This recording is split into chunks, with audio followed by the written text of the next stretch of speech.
الحمد لله نحمده ونستعينه ونستغفره ونؤمن به ونتوكل عليه ونعوذ بالله من شرور أنفسنا ومن سيئات أعمالنا من يهده الله فلا مضل له ومن يضلله فلا هادي له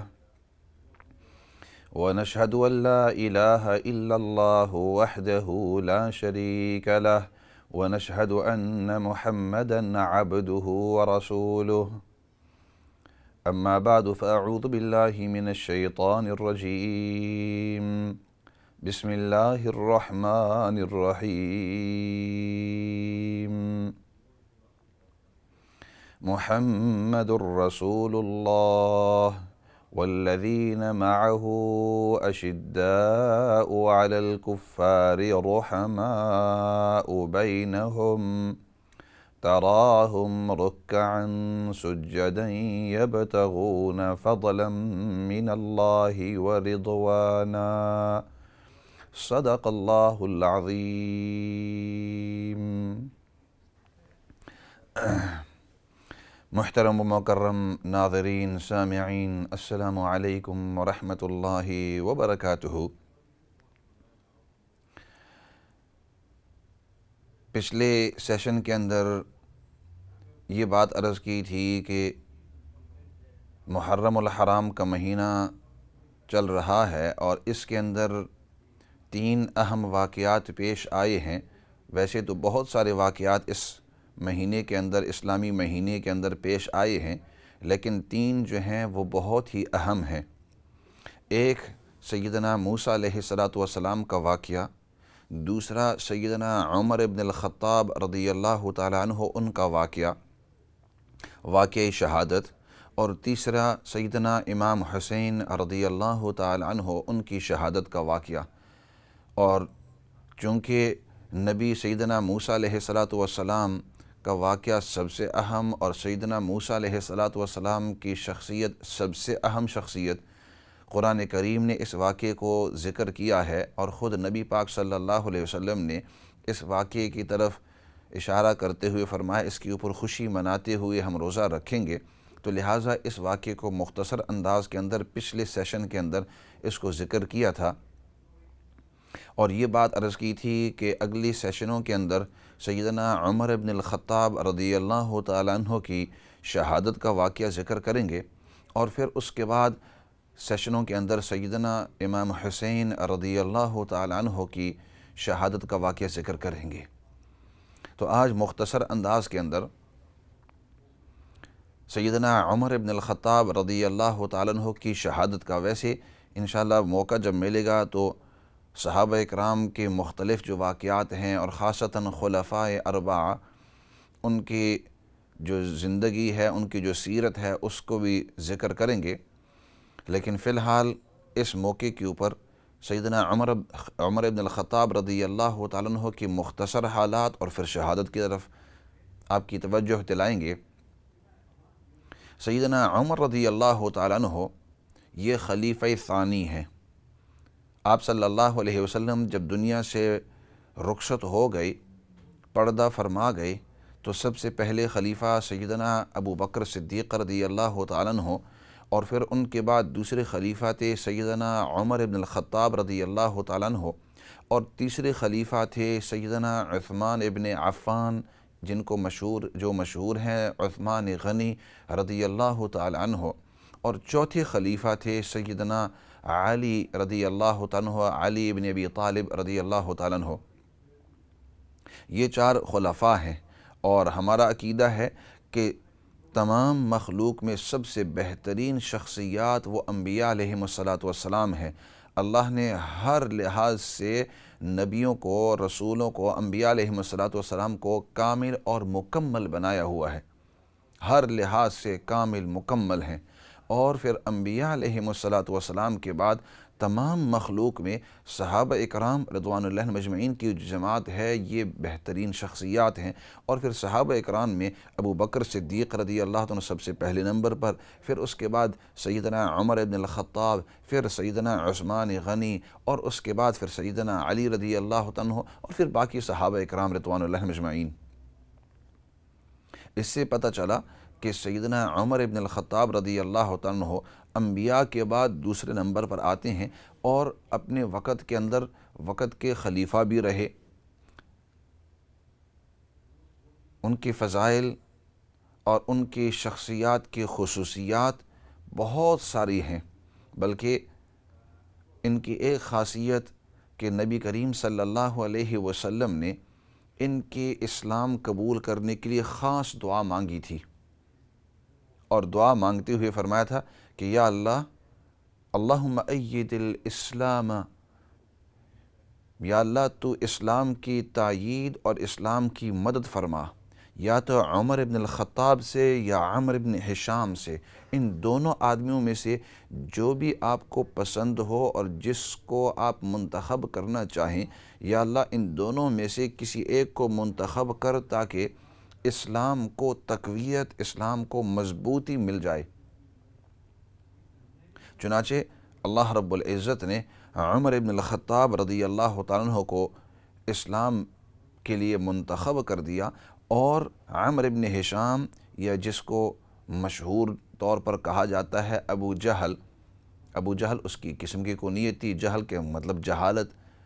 اور ابو کا مطلب باپ، مطلب جہالت کا باپ تھا، کہ ویسے دنیاوی امور کے اندر اگرچہ سمجھدار تھا، لیکن چونکہ اس نے ایمان قبول نہیں کیا، حالانکہ وہ جانتا تھا کہ نبی پاک صلی اللہ علیہ وسلم اللہ کے سچے نبی ہیں، تو اس سے بڑا جاہل کوئی ہو ہی نہیں سکتا تھا۔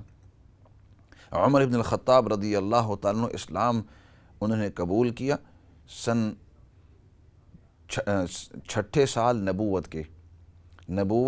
کے 6 سال، یعنی آپ صلی اللہ علیہ وسلم نے جب نبوت کا اعلان فرمایا تو اس کے 6 سال کے اندر سیدنا عمر ابن الخطاب رضی اللہ تعالیٰ عنہ نے اسلام قبول کیا۔ اور اس سے پہلے مسلمان جو بھی اسلام قبول کرتے تو وہ چھپ چھپا کر، تاکہ دشمنوں کو، دوسروں کو پتہ نہ چلے، کیونکہ جب دوسروں کو پتہ چلتا تو وہ کہتے کہ ان لوگوں نے اپنے آباء و اجداد کا، باپ دادوں کا دین چھوڑ دیا، لہٰذا ان کے اوپر سختی کرو، ان سے بات چیت بھی بند کر دو۔ حالانکہ وہ ان کے رشتہ دار ہوتے، ان کی جان پہچان والے ہوتے، محلے والے ہوتے،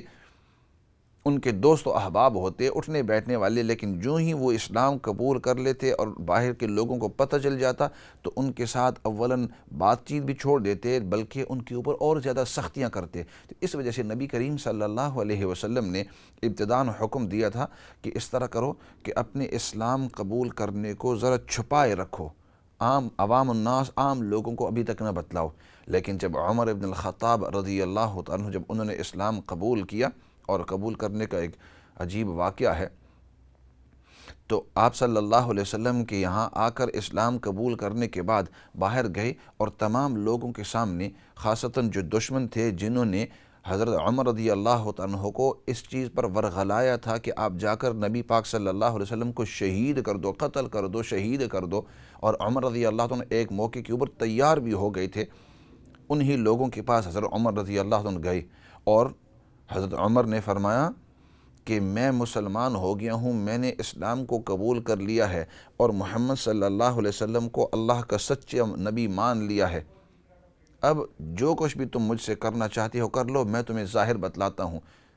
اور پھر یہاں تک فرمایا کہ جو شخص اپنی بیویوں کو بیوہ کرنا چاہتا ہے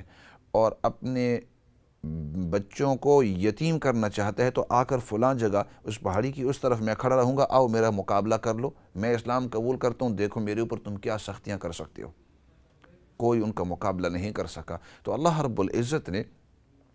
ان کو بڑی ہی دلیری، بڑی ہی شجاعت، بڑے ہی دل دیا ہوا تھا، طاقت بھی دی تھی، رعب بھی دیا ہوا تھا، اور اللہ رب العزت نے ان کو ایک خاص مقام دیا ہوا تھا۔ نبی پاک صلی اللہ علیہ وسلم کے زمانے میں آپ صلی اللہ علیہ وسلم کے بہت ہی قریب، بلکہ آخر میں جب وہ شہید ہوئے تو اس وقت صحابہ اکرام نے بتلایا، اور خاصتاً حضرت علی رضی اللہ عنہ فرماتے تھے کہ جب بھی میں سنتا تو نبی پاک صلی اللہ علیہ وسلم فرماتے، میں گیا تھا اور میرے ساتھ ابو بکر تھے اور عمر تھے، میں وہاں سے آ رہا تھا، میرے ساتھ ابو بکر تھے اور عمر تھے، فلاں پہاڑ کے اوپر تھے، ابو بکر تھے میرے ساتھ اور عمر تھے، وغیرہ وغیرہ۔ تو خیر، آپ صلی اللہ علیہ وسلم کی رخصتی کے بعد حضرت ابو بکر صدیق رضی اللہ عنہ خلیفہ ہوئے، اور ابو بکر صدیق کے بعد پھر حضرت عمر رضی اللہ عنہ خلیفہ ہوئے، اور حضرت عمر رضی اللہ عنہ کی بہت ساری عجیب عجیب خاصیتیں ہیں۔ من جملہ ان خاصیتوں میں سے ایک خاصیت یہ تھی کہ آپ بڑے عاجزانہ طور پر اپنی زندگی گزارتے، بڑے سادہ طریقے سے اپنی زندگی، آپ رضی اللہ تعالیٰ عنہ کا زندگی گزارنے کا طریقہ بہت ہی سمپل۔ جس وقت امیر المؤمنین ہوئے حضرت ابو بکر صدیق رضی اللہ عنہ کی دنیا کے سے رخصت ہونے کے بعد، تو آپ تقریباً 10-12 سال امیر ہوئے، اور اس 10-12 سال کے اندر 22 لاکھ مربع میل، 22 لاکھ 2.2 ملین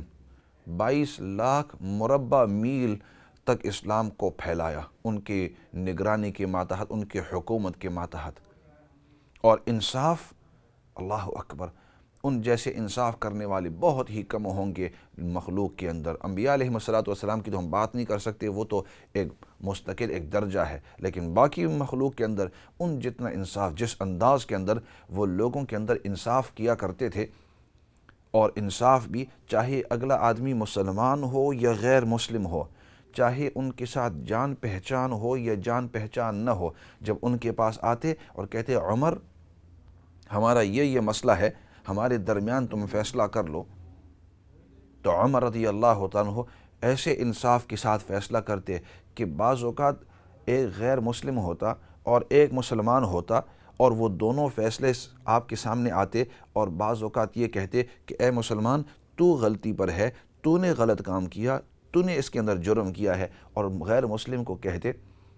کہ تو نے صحیح کیا، تو اپنی جگہ پر صحیح ہے، اور فیصلہ اس شخص کے حق کے اندر فیصلہ کر دیتے، ڈیسیژن ان کے حق کے اندر کر دیتے تھے۔ یہ نہیں دیکھتے کہ یہ شخص عرب ہے اور یہ غیر عرب ہے، یا یہ مسلمان ہے یہ غیر مسلمان ہے، یہ چھوٹا ہے یہ بڑا ہے، نہیں، انصاف کے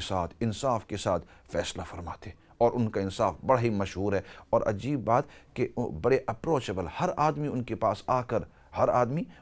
آ کر ان سے بات چیت کر سکتا تھا۔ اتنے مشغول کہ وقت کے امام ہیں، مسجد کے اندر امام بھی ہیں، اور کتنی خوش نصیبی کہ مسجد نبوی کے اندر،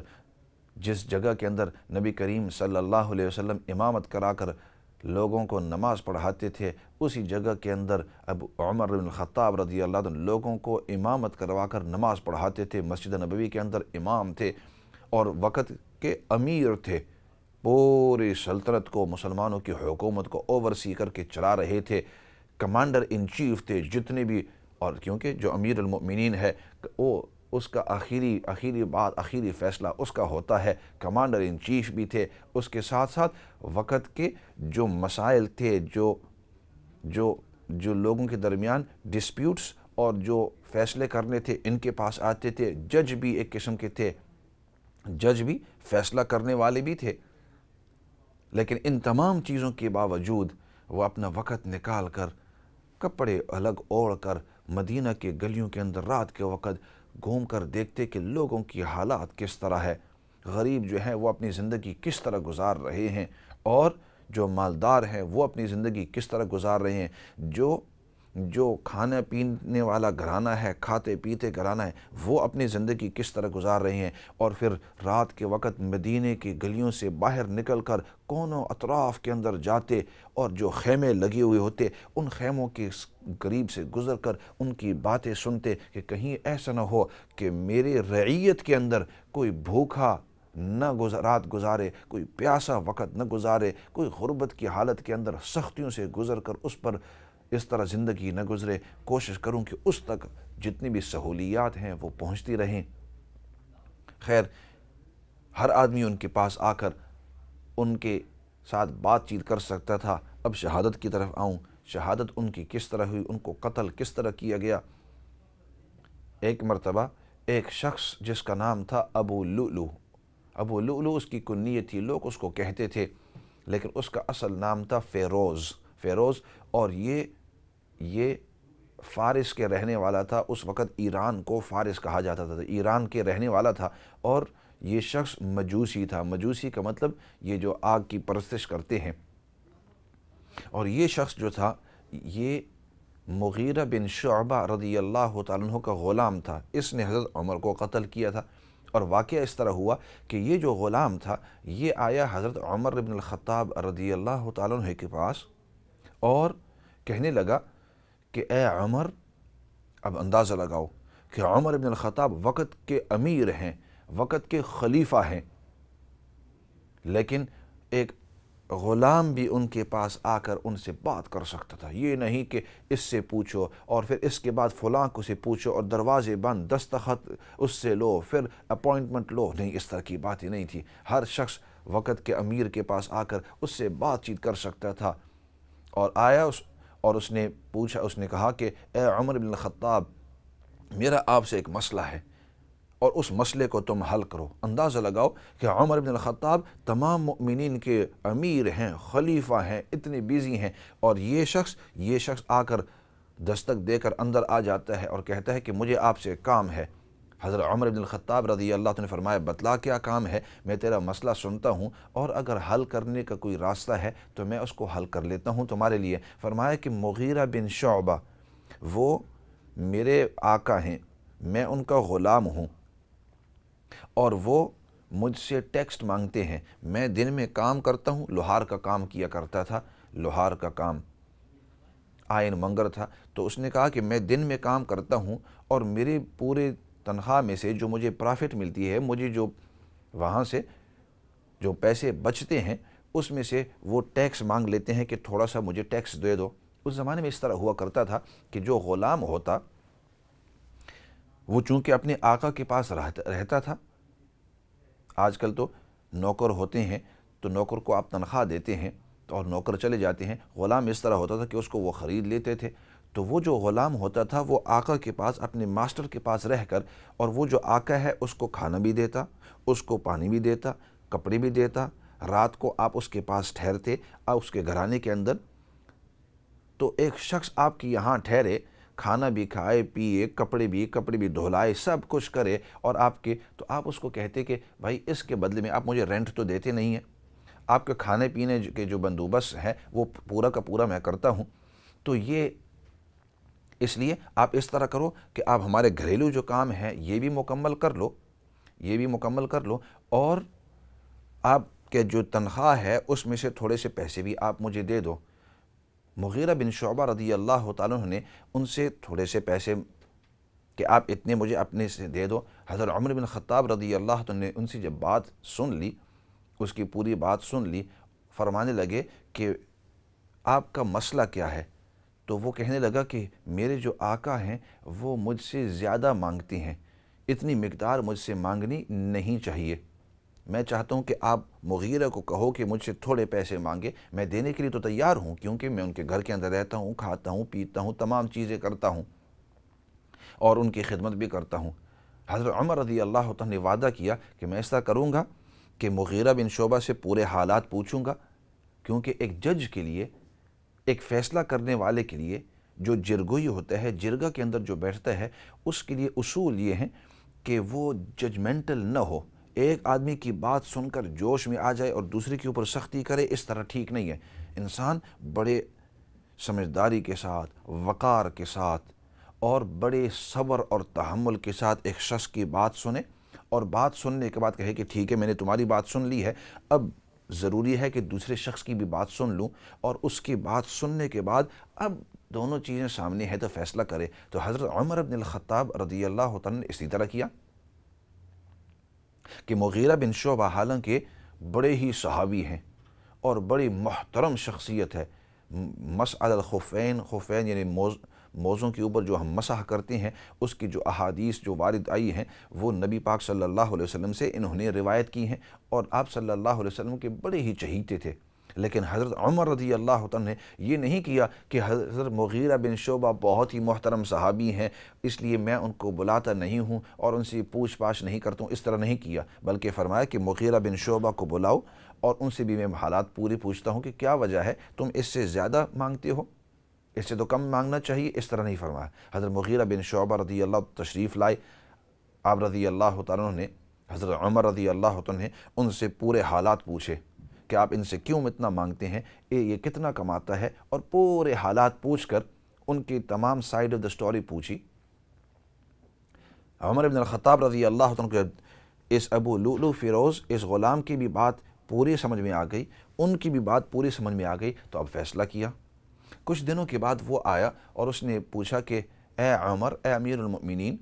آپ کے سامنے میں نے یہ مسئلہ پیش کیا تھا، آپ نے اس کی تفتیش کی ہے، آپ نے انویسٹیگیشن کی ہے؟ حضرت عمر رضی اللہ عنہ نے فرمایا کہ میں نے ابو مغیرہ بن شعبہ رضی اللہ عنہ سے پورے حالات پوچھ کر اب فیصلہ یہ ہے کہ وہ جو آپ سے مانگ رہے ہیں وہ آپ پر ظلم نہیں کر رہے،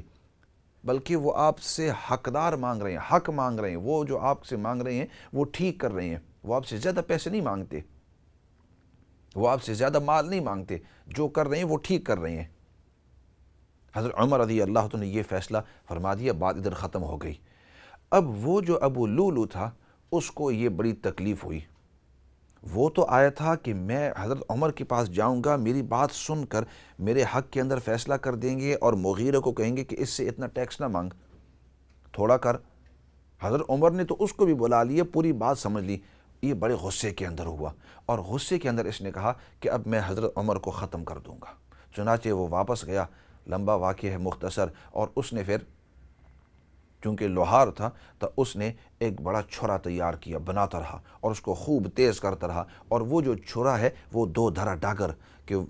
چھریاں جو ہوتی ہیں عام طور پر ایک طرف سے وہ کاٹتی ہیں، اس کو دو طرف کاٹنے والا بنایا کہ اس طرف بھی کاٹ سکتا ہے، اس طرف بھی کاٹ سکتا ہے۔ تو چنانچہ اس کو تیز کرتا رہا، چونکہ لوہار کا کام تھا، اتنا تیز کیا کہ جو ہی وہ کسی چمڑی کو لگے تو فوراً اندر گھس جائے۔ اور پھر اس پر اکتفا نہیں کیا، تاریخ کے اندر لکھا ہے کہ اس نے زہر خریدا، جو سب سے سخت زہر ہوتا ہے، اور اس کے اندر اس چھرے کو ڈبو کر رکھا،